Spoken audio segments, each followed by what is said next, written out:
एक गांव में करण और सुरेश दो दोस्त रहते थे, मगर दोनों में काफ़ी डिफरेंस था।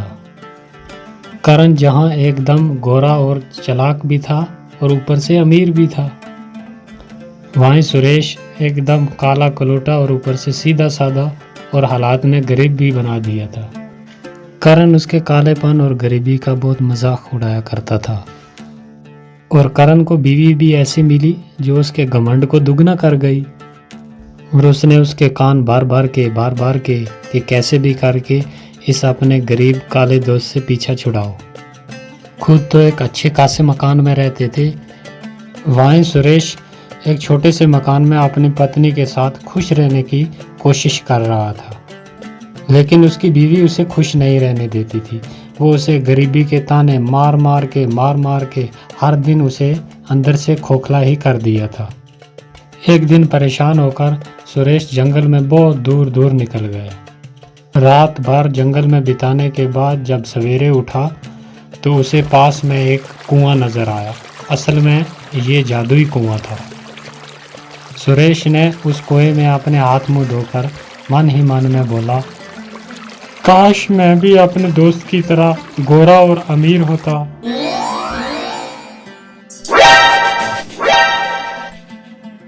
लगता है इन गांव वालों को पता चल गया कि मैं रात भर घर पर नहीं था, तभी ये ऐसे मुझे घूर घूर कर देख रहे। अरे आपके चेहरे को क्या हुआ? क्या हुआ? कुछ भी नहीं। तुम्हारे ताने सुन सुनकर मेरे कान पक गए, इसीलिए मैं जंगल में चला गया था, तो रात भर सोया नहीं, इसीलिए थोड़ा ऐसा दिखता हूँ। और क्या हुआ? अरे नहीं, थोड़ा नहीं, बहुत कुछ हुआ है। तुम तो अपने दोस्त से भी ज्यादा गोरे हो गए हो। क्या? ये कैसे हो गया? अरे ये तो चमकदार ही हो गया। मैं इतना गोरा कैसे हो गया अचानक एक रात में? फिर वो दिन भर सोचता रहा कि ऐसा चमकदार कैसे हो गया अचानक। फिर उसे उस कुएं की याद आने लगी और उस कुएं के बारे में पूरा दिन सोचता रहा कि ज़रूर कोई चमकदारी कुआं है वो। और यही सोचकर शाम को चुपचाप वो उसी जादुई कुएं के पास पहुंच गया और अपने हाथ पानी में डुबोते हुए बोला, आपने मुझे इतना गोरा बना दिया, थोड़ा दोस्त की तरह मुझे दान भी दे दो। ये बोलकर जब उसने अपने हाथ बाहर निकाले तो क्या देखता है कि दोनों हाथों में बहुत सारा सोना आ गया। फिर वो ये बात जाकर अपनी पत्नी को जब बोलता है तो वो यकीन ही नहीं करती, लेकिन उसके हाथों में इतना सोना देखकर उसे भी यकीन करने पर मजबूर होना पड़ा। फिर भी वो सुरेश से कहती है, सुरेश, जो मेरी शादी पे कंगन दिए थे वो कंगन कहीं खो गए हैं, तो तुम उस जादुई नदी में जाकर कहो ना, हो सकता है वो कंगन मिल जाएं। अरे जादुई कुएं में कैसे मिलेंगे जब हम वहां कभी गए ही नहीं आज दिन तक। मैं पहली बार गया हूँ जो वहां जादुई कुएं में खो गए हों या जंगल में खो गए हों। और बीवी की बात सुनकर वो फिर उसी जादुई कुएं के पास जाकर अपने हाथ डुबोकर पानी में कहता है, जब आपने इतना कुछ दे ही दिया है तो आप मेरी बीवी के कंगन भी दे सकते हो। ये कैसा चमकदार है? क्या ये जादुई कुएं आपका चमकदार है?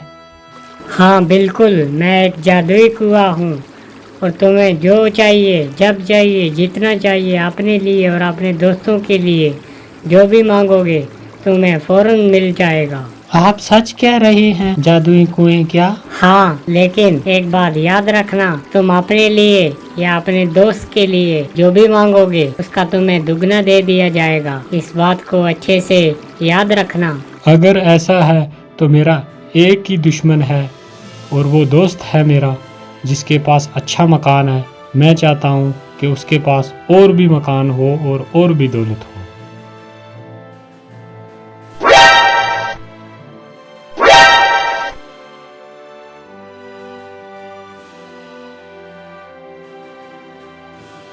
इतनी बड़ी उपलब्धि, इतना गोरा रंग और ये बड़ा मकान इसके पास आया कहाँ से?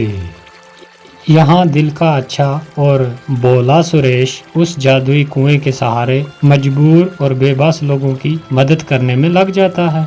वो उस जादुई कुएं के बारे में किसी को कुछ भी नहीं बताता, और वो किसी की भी कोई चीज़ खो गई हो या किसी को किसी चीज़ की ज़रूरत हो तो वो चुपचाप उस जादुई कुएं में जाकर अपने हाथ डुबोकर उन लोगों को वो चीज़ मुहैया करवा देता था। यहाँ तक कि वहाँ का जो राजा था उसका बेटा एक बार खो गया। उसे कभी भी ना पूछने वाला वो राजा भी दौड़ा दौड़ा उसके पास आया और सुरेश ने उसे दूसरे दिन आने को कहा।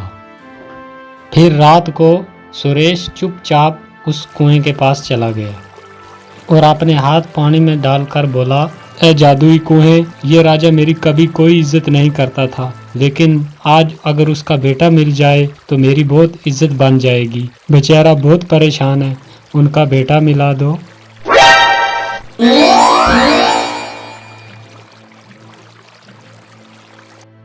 राजा का बेटा मिलने के बाद तो फखर से सुरेश की छाती चौड़ी हो जाती है और उसके चर्चे पूरे गांव में फैल जाते हैं।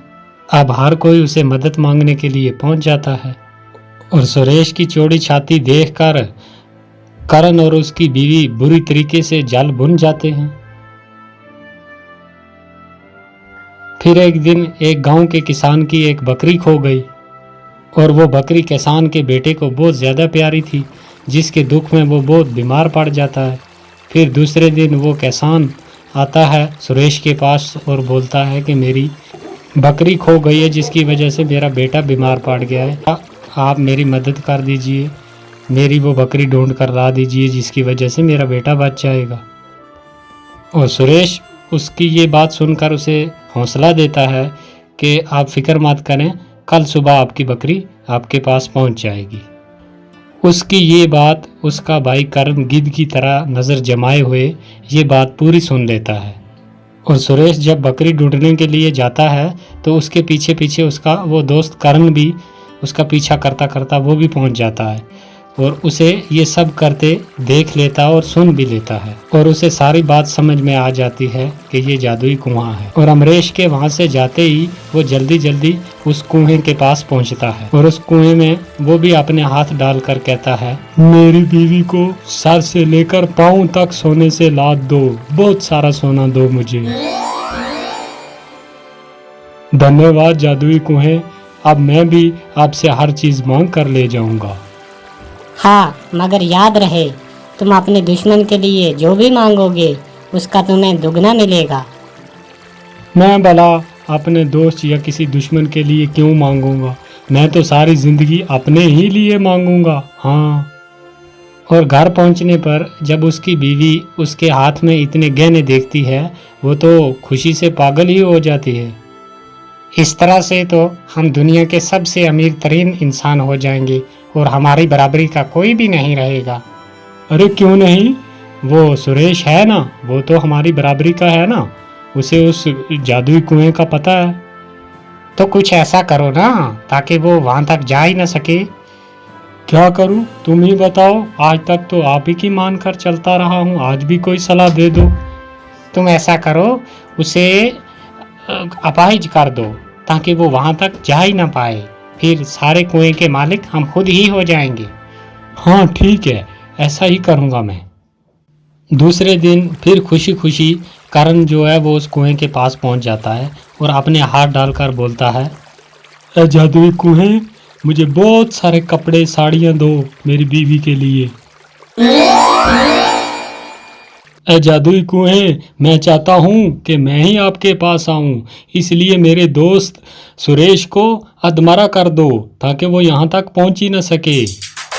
तुमने बहुत बड़ी गलती कर दी करण, मैंने पहले के दिन आपको बोला था कि तुम अपने दोस्त या दुश्मन के लिए जो भी मांगोगे उसका तुम्हें दुगना मिलेगा, और तुमने मांगा कि मेरे दोस्त को अधमरा कर दो, इसलिए तुम पूरे ही मारे जाओगे। अरे नहीं नहीं, गलती होगी मुझसे, लालच में करण को कुएं की बात याद ही नहीं रही और उसने लालच में आकर अपनी जान से हाथ धोने पड़े। तो दोस्तों, इस कहानी से हमें ये सीख मिलती है कि अगर तुम्हें किसी चीज़ से कुछ मिलने लग जाए तो उसकी कही हुई बात और उसके रूल जो है वो कभी ना भूले, वरना अपनी जान से भी हाथ धोना पड़ सकता है। तो ये थी दोस्तों आज की कहानी। तो आपसे रिक्वेस्ट है कि चैनल को सब्सक्राइब कर दें और वीडियो को जाते टाइम लाइक कर दिया करें ताकि हम दूसरी वीडियो आपके लिए जल्द अपलोड कर सकें।